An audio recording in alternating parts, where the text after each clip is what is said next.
Hey guys, and welcome to another GameXplain discussion. I'm your host, Derek Bittner, and I'm joined today by Ash Paulson to discuss all the Smash Bros. Picks of the day from this past week. So let's get to it. So Ash, it's been an interesting week. I'd say up and down. It started slow, but I think towards the end we started getting stages, but we already kind of know about them, so I'm not quite sure how much there is to actually discuss, but Let's just get into it and take a look at Monday, where we get to see the main menu of the Wii U version. Yeah, and of course we've already seen this, but we got exactly this pick of the day for the 3DS version as well, so I think we figured it was coming, and it's a really great looking interface. It's probably the best Smash Brothers menu yet. I like it a lot more than 64s and Melees, and a bit more than Brawls, and it's just really colorful. I love all the bright, vivid colors, the silhouettes of all the fighters in the background. It's really cool. I really like this menu. It's very attention-grabbing. You can just look at it and you can bring your focus to it. You got the very primary colors. You got all the characters in the background. It really just works. It does, like, the focus is on the fighters.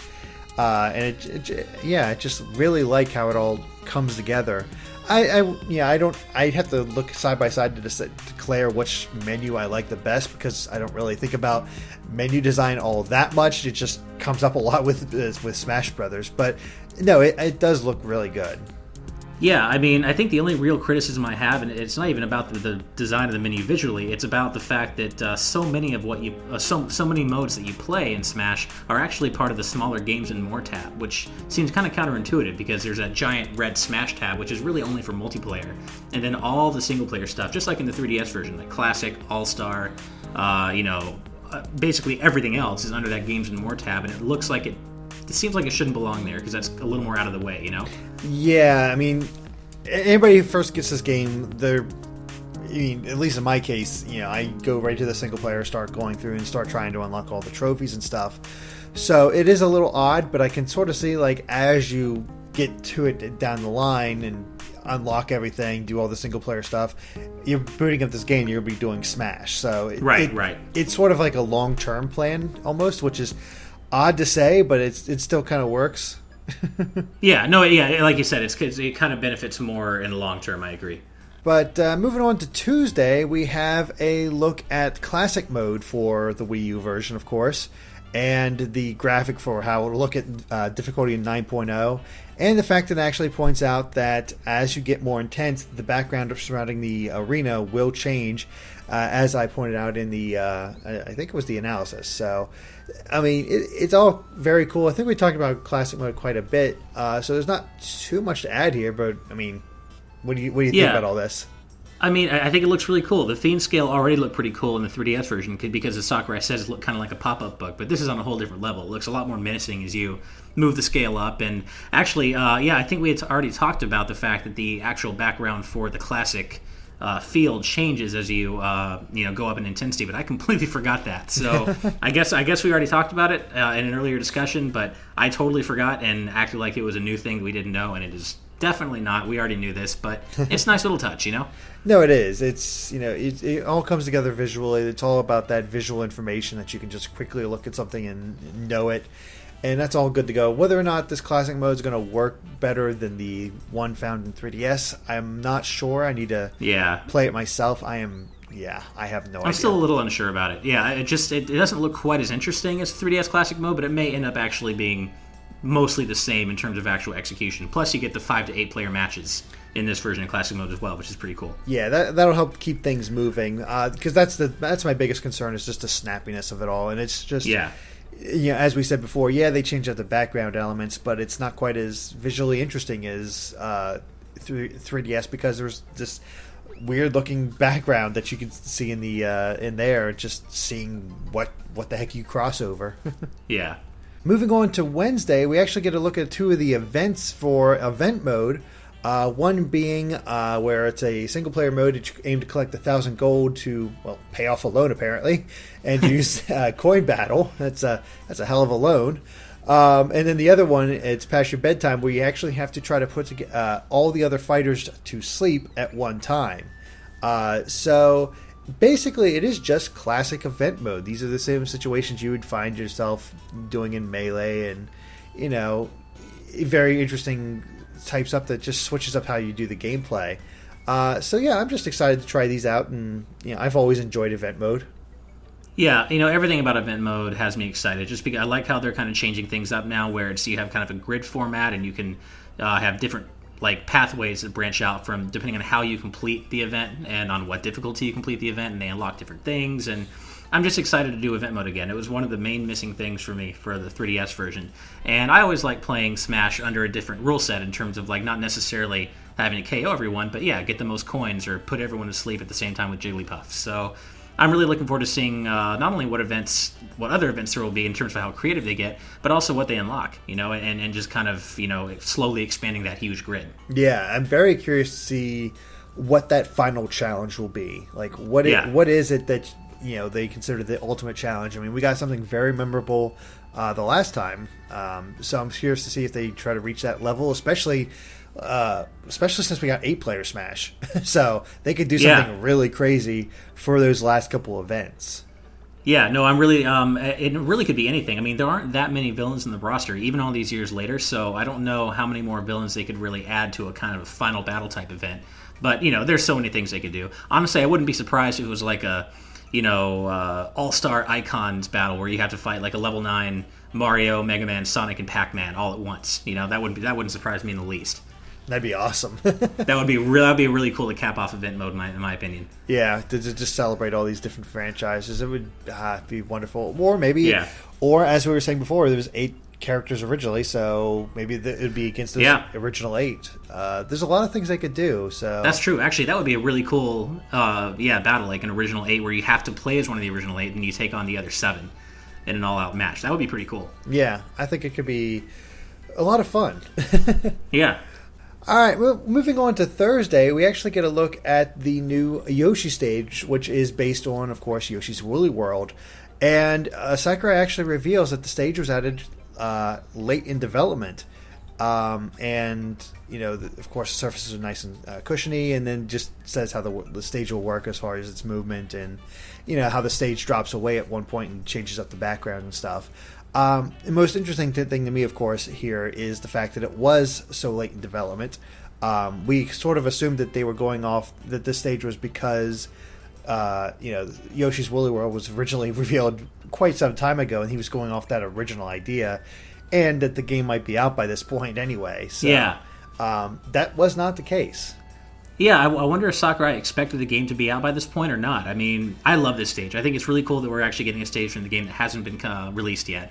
And I just love the look of it. It's got a unique look like Yoshi's Woolly World actually does. And, it changes up every once in a while, and it's a pretty dynamic stage. And it's just, I don't know, it's cool to see something that's not from, one of the older Yoshi's Island games. Not that I dislike those games, but this is kind of a cool twist. And, yeah, I mean, the fact that it was added really late in development has led to some interesting speculation about, if it was that late in development, then is there possibly another Yoshi stage, or were they just going to leave Yoshi without a new stage altogether? It's just interesting to think about. Yeah, that actually brings up a very good point. What other Yoshi stage could we expect? Would it be a classic one? I mean, we do have the Yoshi's Island. Yeah, maybe that's all there was going to be originally until later in development. Sakurai's like, we can do a Woolly World stage, Mm-hmm. I'm glad they decided to bring up a new one. I like that each of the characters would get a new stage, and not just okay, here's a classic stage as well. That represents them, because that felt kind of lame to me when it came to 3DS. The representation just felt off. So I hope that maybe there is another new Yoshi stage. That'd be really cool, but it's 3 Yoshi stages in one game. It almost seems to be too much at this point.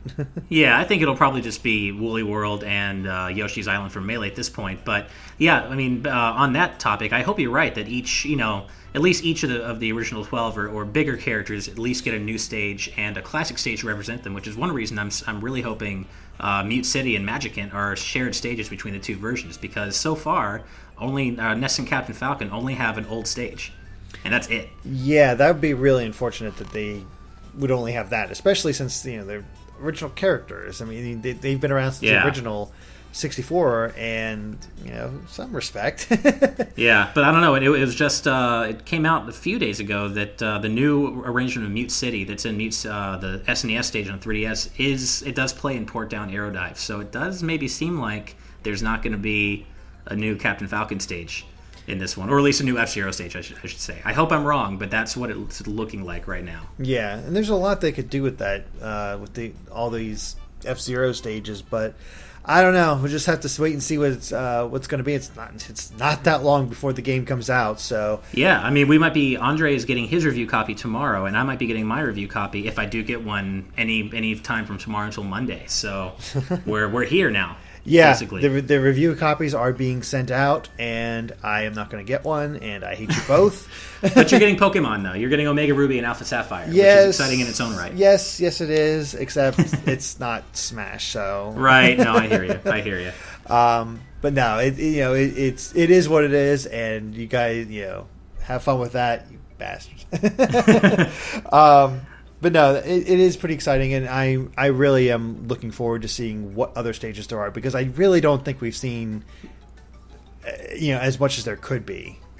Yeah, I don't think so. I mean, we know 46 so far, which is a pretty high number, but I don't feel like they would have shown everything off, even accidentally, before launch. So I feel like there at least have to be a few more. I'm thinking we're going to probably get around 50 stages, is my guess. 50 to 52, maybe. Yeah, I'm thinking we can maybe even get as high as 55. Maybe that's pipe dream for me, but 50... Really? Well, potentially. How many unlockable stages were there in the 3DS version? I think like 7, because it maxed out at 34, and I think you started out with 27 stages, so I think around 7 or 8 unlockable stages. Okay, so I can see them increasing the number of unlockables for that sort of thing by a bit. Sure. So yeah, I think 55 is possible, probably on the more unlikely scale, but still something possible. At least let me hope.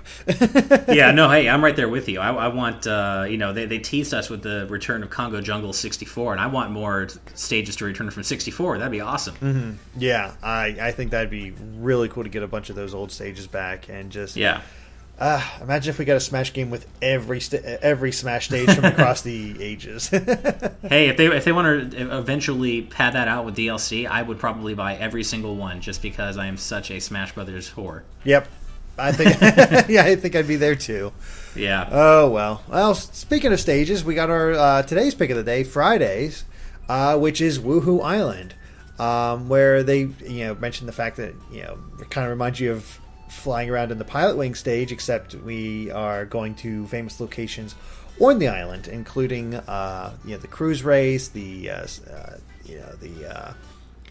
fountain, the suspension bridge, fighting arena, that kind of stuff, and a beach and all that stuff. And it's a very, once again, dynamic stage, flying all around. There's a lot of traveling stages in the same vein as Delfino Plaza this time around, it feels like. Yeah, and I love traveling stages, so this makes me really happy. I don't know how much I can say over and beyond what we've already said in our stage discussions, but I love this stage. This is definitely one of my more anticipated new stages. I love all the bright colors. Wuhu Island's a great setting to look at, and I know some people have expressed concerns that it kind of makes Pilot Wings pointless, but I don't think it does. I mean, the two stages tour through different areas. You get the SNES Pilot Wings Island in that stage. Plus, the two stages have completely different music selections, and this one even has swimming in one part of it. So I think that the stages are different enough to be, separate. I think it's fine. Yeah, I think the planes themselves will give Pilot Wings its own feel, mainly because, unlike most traveling stages, you don't have to constantly jump around in order to stay on the stage. It's all automated, where one flies away, you just immediately drop down to the next, and you're good to go. And that's I don't think any other traveling stage does that, at least as far as we know. So it's sort of like a static platform, but it's also moving. It's hard to hard to put into words, but basically it does feel different and unique. And I have no problem both of them being here. Yeah, me neither. I mean, if anything, I would say that Wuhu Island is more similar to Delfino Plaza than Pilot Wings. Mm-hmm. Yeah, the whole beach theme, the whole island. Yeah, yeah, that's actually a good point. I guess it's just a nice excuse to have your Miis from the Wii U show up in the background. Yeah. So that's all cool. But probably the most interesting picture, and you feel almost kind of bad for Sakurai, is his last comment on the third picture here with Shulk and Samus. Is I've been so busy with developing this game that I dreamed about tropical islands every time I saw the stage. Beaches in the summer are great, aren't they? And I'm just like, God, this poor man. He needs a long paid vacation after this game is out. Like, seriously. DLC can wait. Mewtwo can wait. Like, go take like a month-long vacation on some beautiful island somewhere, Sakurai. You have more than earned it. Yeah, without a doubt. I mean, this is... You just get to hear these little comments, and he just sounds so tired. I know. I do like the classic Sakurai humor in this third screenshot, though, with Zero Suit Samus having buried Shulk in the sand and running away. Bathing suit Shulk to boot. Yeah, it's really fun. And I almost wish he almost did his own, like, if he had his created like a photo viewer where he just made his own captions, like that people can do in the whatever the mode is for pictures, and he just posts them once a week. I'd totally watch that, you know. Oh, I would too, just to see more of his trademark humor. It's great. That'd be fun. But no, I think overall I'm really looking forward to Wuhu Island, and of course the rest of the stages. It's just looking really good. Yeah, no, it's really looking like the definitive Smash Brothers experience. I mean, there's so much content in this game, and we're so close now. Like, we're almost at the end of an era here. Yeah, it's the home stretch. I can't wait. So, yeah. All right, guys. Well, I think that about covers it for this week's weekly Smash discussion. So thank you guys for watching. And if you like this video, be sure to like us on Facebook and Twitter at GameXplain. And of course, stay tuned to GameXplain for more on Smash and other things gaming too. Till next time, guys. Bye.